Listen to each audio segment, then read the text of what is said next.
कि मैं और महात्मा विदुर में फर्क है, क्योंकि अगर मैं होता बाबा साहब अम्बेडकर का अनुयायी अगर उस समय होता तो उस सभा में दुशासन की टांग पे टांग धर के चीर देता, लेकिन किसी बहन बेटी का अपमान नहीं होने देता। मैं प्यारे साथियों,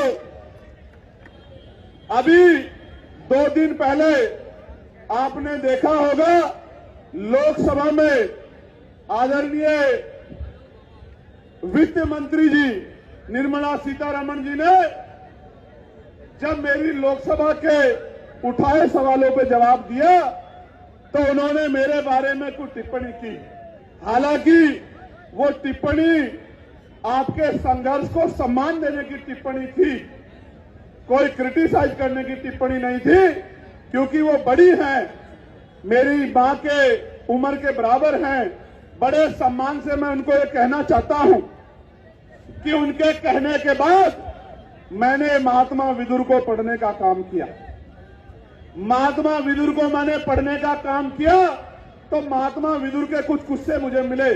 एक किस्सा मैं आपके सामने रखना चाहता हूं कि क्यों मैं महात्मा विदुर नहीं हो सकता।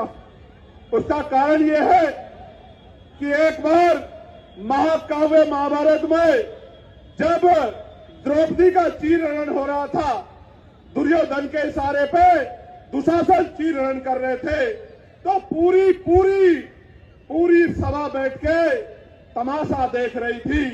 अकेले महात्मा विदुर ऐसे व्यक्ति थे, मैं उनके न्यायप्रियता की दाद दूंगा, जिन्होंने विरोध किया और दुर्योधन को चेतावनी दी कि दुर्योधन ये पाप मत करो, ये पाप आपकी राज्य की सत्ता को निस्ता नाबूद कर देगा।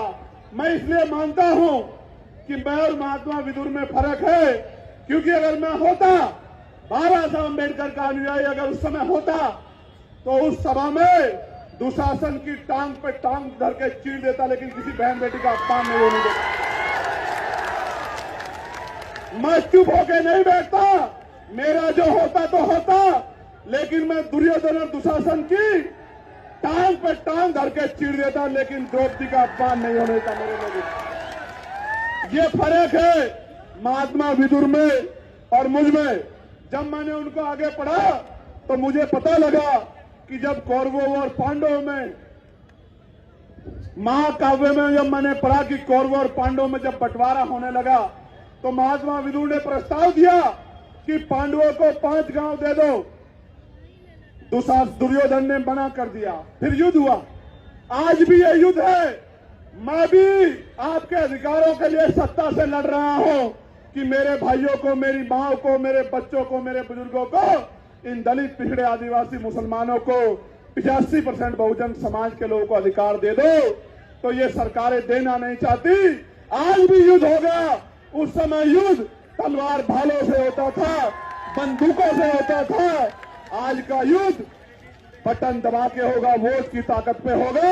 ये युद्ध होगा और मैं विश्वास से कहता हूं 2027 का युद्ध हम लोग बटन दबा के वोट लेके, वोट इकट्ठा करके जीतने का काम करेंगे। नहीं करेंगे बताओ?